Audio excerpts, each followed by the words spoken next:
Ilmu baru nih ya. Ada sedekah mentok, ada orang sudah mentok baru sedekah gitu ya. Ya, jadi saya berikan rumusan Qurannya. Sebetulnya itu standar. Yang paling standar di dalam ujian Allah kepada manusia supaya ada nilai rasa dalam diri kita bahwa kita itu punya Allah. Itu poin tertingginya. Nah, biasanya pada titik-titik tertentu oleh Allah itu dihilangkan semua potensi-potensi dari makhluk sehingga kita bisa merasakan kenikmatan langsung untuk berinteraksi dan mendapatkan anugerah dari Allah. Itu titik tertingginya. Sambil contoh begini. Nabi Zakaria itu yang paling viral di Al-Quran, salah satunya divonis oleh manusia tidak akan mungkin punya keturunan. Secara klinis mustahil karena istrinya divonis monofos dan mandul. Secara medis semua sudah angkat tangan.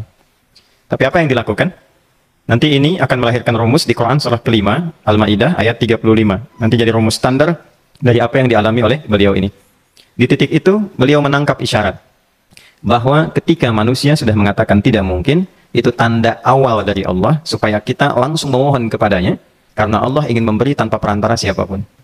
Maka dilakukanlah kemudian sholat. Sholat itu dalam bahasa Arab terjemahan kitanya artinya sesuatu yang tersambung, terkoneksi. Karena itu saat kita sedang sholat, kita sedang menyambungkan diri kepada Allah. Anta'budallaha ka'annaka tarah. Kata Mas Ihsan tadi. Kita menyembah Allah dan kita merasa diawasi, dinilai oleh Allah. Maka dalam sholat itu beliau meminta. Ya, permintaannya viral. Qala rabbi habli min ladunka dzurriyyatan thayyibah innaka sami'ud du'a. Bahasa bebasnya begini, ya Allah, semua memvonis aku tidak akan mungkin punya keturunan. Sekarang aku memohon kepadamu saja yang tidak punya batas dalam pemberian. Nah, sebelum ke sedekah dengan harta, Allah mengajarkan dulu sedekahlah dengan tubuh kita. Karena tidak semua orang boleh jadi memiliki harta, tapi semua orang punya potensi untuk menggerakkan tenaganya untuk meminta. Oleh karena itu diletakkan sebelum harta itu sholat. Kenapa rukun Islam yang kedua sholat, selanjutnya zakat? Karena tidak semua orang bisa mengeluarkan harta. Kalau tidak ada satu pun mentok di harta, maka gunakan tubuh kita untuk menunaikan sholat. Itu rumus Nabi Zakaria. Maka beliau tunaikan di mihrabnya Maryam, minta ke Allah. Rumus kedua, sebut nama Allah, Asmaul Husna, sesuai kebutuhan kita. Jadi nggak harus 99. Misal, ini mau menuntut ilmu, sekolah, sebut ya Allah ya Alim, pemilik ilmu. Ada persoalan rizki yang ingin kita dapatkan, ya Allah ya Razak. Ada proyek, ada kegiatan yang kira-kira tantangannya tidak mudah, ya Allah ya Al-Fattah. Ini beliau minta karena divonis tidak mungkin, maka meminta kepada Allah dengan nama pemberian tanpa batas, namanya Wahhab. Disingkatnya Hab. Rabbi habli, ya Allah yang tak punya batas dalam pemberian, mereka memvonis aku punya batasan, maka mohon anugerahkan darimu saja. Jika padamu belum sempat juga terkabul, maka mohon tunjukkan kepadaku dengan cara apa lagi aku mesti meminta. Maka dalam situasi mentok itulah kemudian turun langsung jawaban. Fanadatul malaikatu wa huwa qa'imun yusalli fil mihrab annallaha yubashshiruka bi Yahya. Tolong garis bawah ini. Orang-orang yang langsung memiliki kesadaran saat di titik paling krusial, terendah, dan kita merasa tidak punya apa-apa, lalu ada kesadaran kita punya Allah dan meminta, itu seketika nggak ada sekat. Langsung dijawab. Seketika. Nah, karena itu biasanya di momen tertentu setiap kita itu pasti mengalami peristiwa itu, apapun bentuknya. Nah, itu kalau sudah sampai ke situ itu kode. Jadi di Islam itu nggak ada pesimis, ya tidak ada pesimis, dan jangan pernah melarutkan diri pada sebuah vonis. Sudah ini nggak mungkin, nggak akan dikabulkan. Nah, itu jebakan setan. Karena declare pertama iblis ketika melakukan kesalahan itu kalimatnya jelas. Ana khairum minhu khalaqtani min narin wa khalaqtahu ya min tin. Saya lebih hebat, lebih bagus. Allah nggak mungkin sudah. Nggak mungkin ada ampunan lagi. Jadi diteruskan kesimpulan ini karena nggak mungkin katanya diampuni, ya sudah bermaksiat saja. Karena nggak mungkin dikabul, ya sudah pesimis saja. Padahal di titik itu Allah sedang membuka, temukan kata itu, temukan hubungan itu, minta itu tanpa sekat. Maka seketika malaikat turun menyampaikan doamu dijawab. Itu sedang berdiri, baru selesai doa, belum selesai sholat, belum salam. Turun malaikat mengatakan, Allah kasih kabar, kamu akan punya anak, langsung namanya dari Allah Yahya. Jadi Yahya itu pemberian Allah. Ya, pemberian Allah. Yahya artinya hidup. Yang mustahil menurut manusia. Lahir seorang bayi dari rahim perempuan yang divonis monofos dan mandul, kata Allah, jadi dan hidup. Nah, rumus itu nanti terus dialami oleh para nabi, puncaknya di era Nabi Muhammad SAW, nanti melahirkan panduan di Quran surah 5 ayat 35. Ya ayyuhalladzina amanu ittaqullaha wabtaghu ilaihil wasilah. Perhatikan kalimatnya dengan detail ya. Hei semua orang yang masih merasa punya iman. Tuh iman kita disentuh.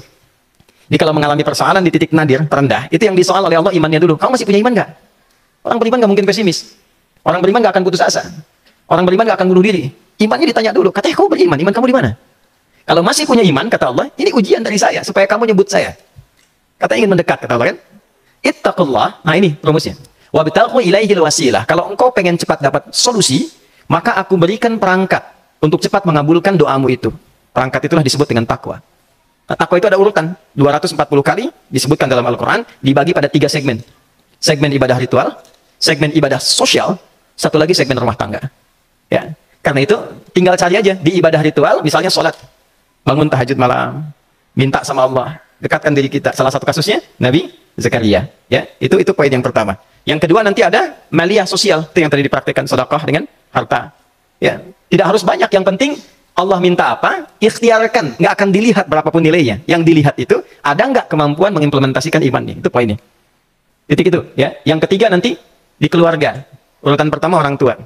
Kata Ibnu Abbas radhiyallahu ta'ala anhuma, tidak ada satupun aku melihat amalan tertinggi yang menarik perhatian Allah untuk memberikan ampunan pada orang taubat atau mengabulkan doa dengan cepat kecuali berbakti pada orang tua.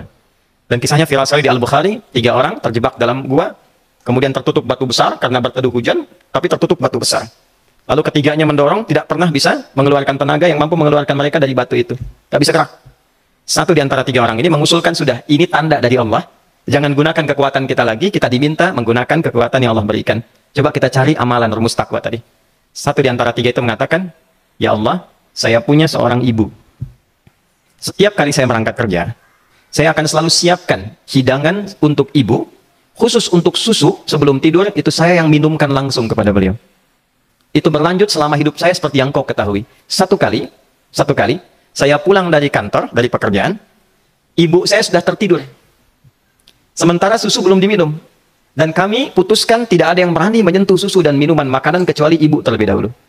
Maka saya putuskan memegang nampan susu di samping ibu yang tertidur dan menunggu beliau bangun. Tiba beliau bangun tengah malam, saya berikan susunya tanpa saya katakan saya telah menunggu cukup lama untuk memberikan susu itu. Ibu yang nggak dibangunkan, dibiarkan istirahat dengan nyaman, begitu bangun, diberikan susu tanpa komen sedikit pun. Nggak bilang, mas sebetulnya udah lama tadi nungguin deh. Langsung diberikan. Seketika ibu senang istirahat dan lalu mengatakan pria ini, ya Allah, jika engkau ridha dengan amalku ini, maka mohon bebaskan kami dari kungkungan batu ini.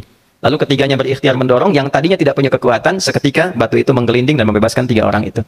Nah itu persegi dalil yang sebetulnya jadi pedoman hidup. Dalil itu kan pedoman bahasa Arabnya, pedoman berkehidupan. Kita di Islam itu lengkap. Jadi kalau kita mengalami kasus itu dimanapun, ya, baik di kedudukan, di usaha, di pengetahuan, sudah mau ngapalin mentok, gitu ya, itu ujian.